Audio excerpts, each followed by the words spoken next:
On this episode of Josh's Car Corner, the Tacoma is in need of an oil change. So I thought this would be the perfect opportunity to buy a new truck. Who has time to change oil?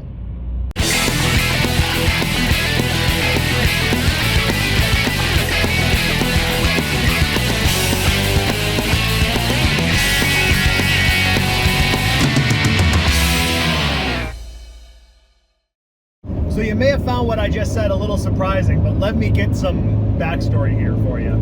This has been a great truck, and I could recommend a Tacoma to anybody, and you would have a great experience. It's been dead nuts reliable.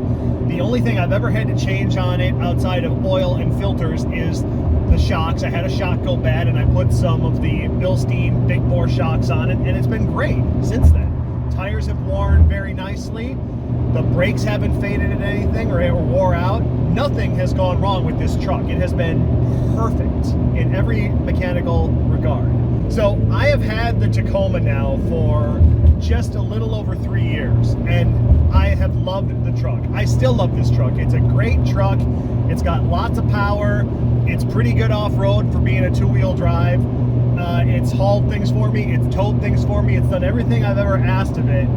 But after 3 years, there are some things about it that bother me to the point where I have considered getting something new. The thing that niggles me the most about the Tacoma is it doesn't get good mileage for what it is. For a mid-sized truck, it gets on the highway, if I drive cautiously at 70, it'll get maybe 18 miles to the gallon, which is not a lot for a mid-sized truck. And the thing that really bothers me about that is it doesn't have to get 18 miles to the gallon. It could get a hell of a lot more. Toyota really screwed up when they designed this thing, and the biggest problem is the gearbox. This 6-speed manual, it's a great gearbox. It's smooth, the ratios 3 through 6 are very nicely spaced, they're evenly spaced. But therein lies the problem.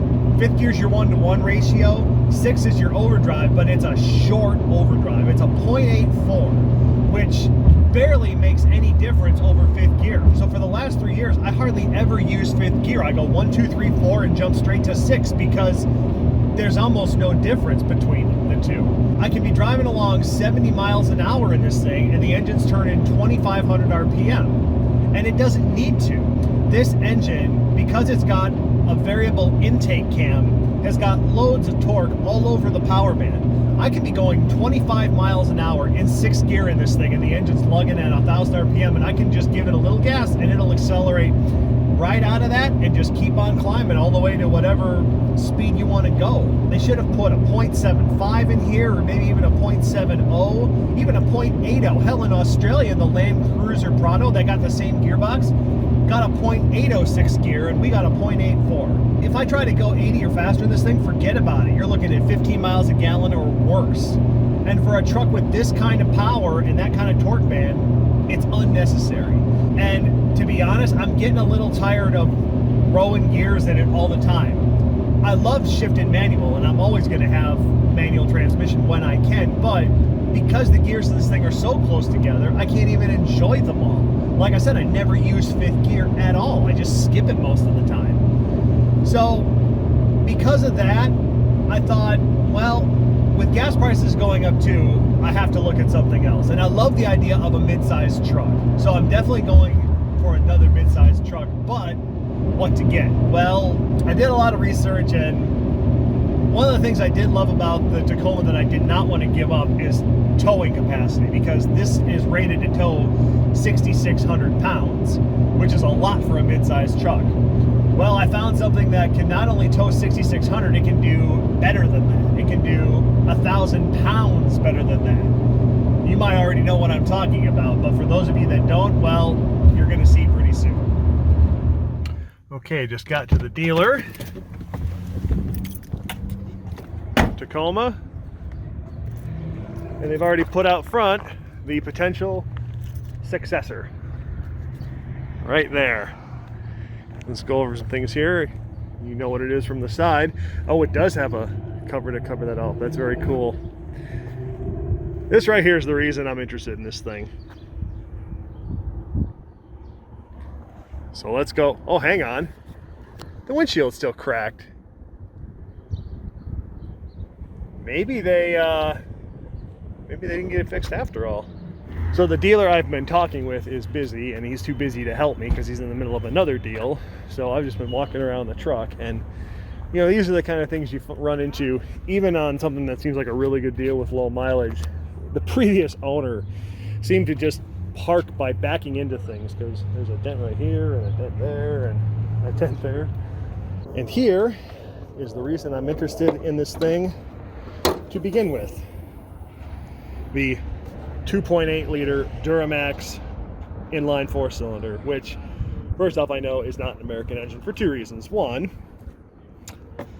it's a 4-cylinder turbo diesel, which American companies do not make. Second reason is there's your oil filter, which is completely European. That's how they do it. The new guy is young, and he's talking to me like a young guy, trying to tell me things I already know about the truck. So that's awesome.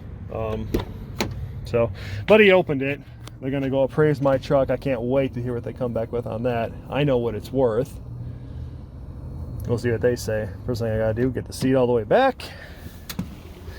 So let's see. First question, do I fit? Left leg straight. That's always the most important thing. Right leg, let's see, right foot. Can I tuck that? If I can tuck it, that's always good. Well, I can tuck it left. I can tuck it here. Okay. So I'm assuming it's key. Yep, it's key. There's no push button. Now, one guy reviewing online said that if you have long legs, you will be annoyed by this shifter. So when that's in drive, well, actually, if my knee's like that, I won't hit it, because he said the way he drives is he has his knee like this and he hits the shifter all the time. I didn't, so that's good. Seat feels good. GMC is not very good on bolstering though, so it's pretty open on the sides. But again, it's a truck. Not trying to set any world records. Does have the Bose, so it's got good speakers up front and a nice center channel there.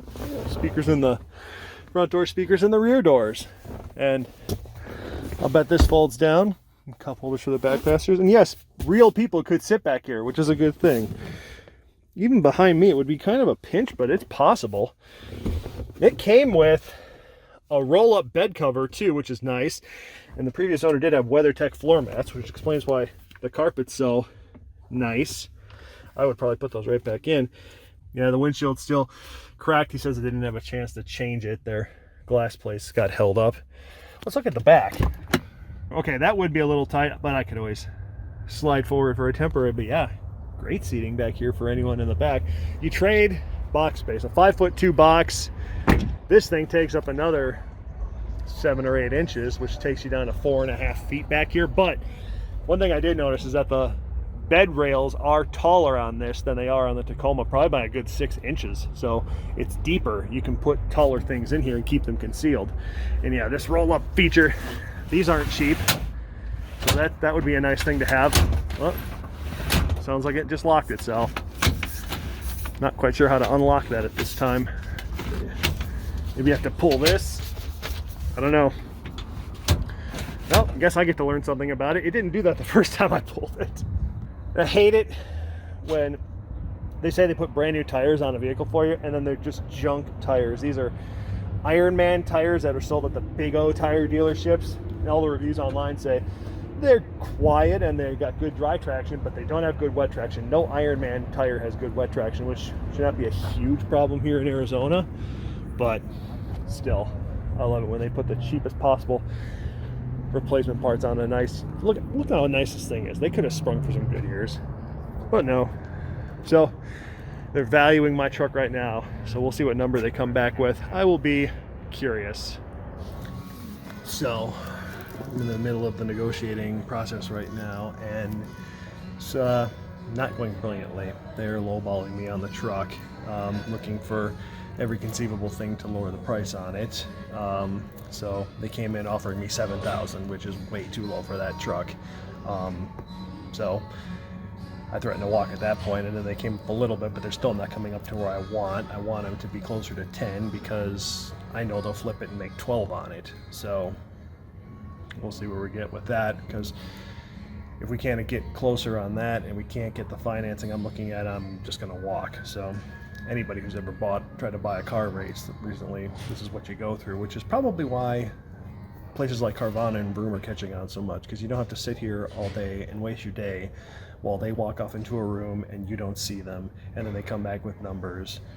This is what sucks about buying a car at a dealership. So if we end up coming to an agreement and I end up buying this thing, it's probably gonna be the last car I ever buy at a dealership, just because this whole process sucks. Well, 5 hours at the dealership, and we've come to that point. So we've got the old and the new parked right next to each other, and it's time to say goodbye to the Tacoma. 3 years and a couple months of ownership, and I've loved it. It's been great. It's been a really good truck, but it drinks gasoline like a Scotsman drinks ethanol, so it's got to go.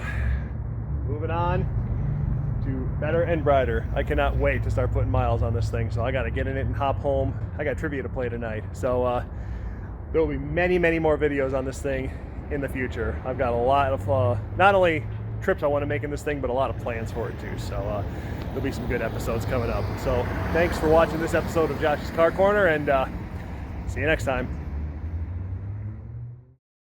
Like what you just saw? Let me know with a thumbs up, or by subscribing and clicking that little bell so you know when new episodes come out. And be sure to join the new Facebook group I set up too for Josh's Car Corner. Okay, first impressions out on the open road. First off, this thing is so quiet. I hear the wind noise rushing over the mirrors more than anything else. Instant fuel economy is up right now. Look at that. I'm going 75, 34, 35, 36. If that's accurate, wow. I mean, just wow. This could have been the best vehicle purchase I've ever made.